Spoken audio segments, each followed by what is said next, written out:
লোকসঙ্গীতের শেষ হচ্ছে বাউল।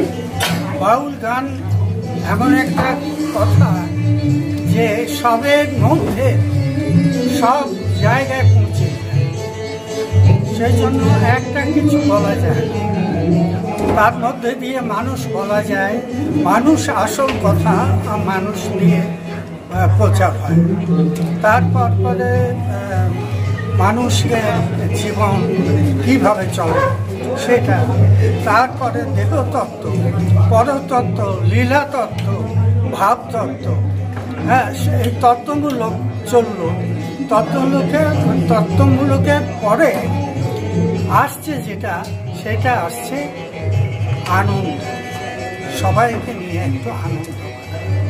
लोक संगीत केवल मनोरंजन ही नहीं, ये हमारी विरासत की धड़कन और अतीत वर्तमान के बीच में एक सेतु का काम करती है।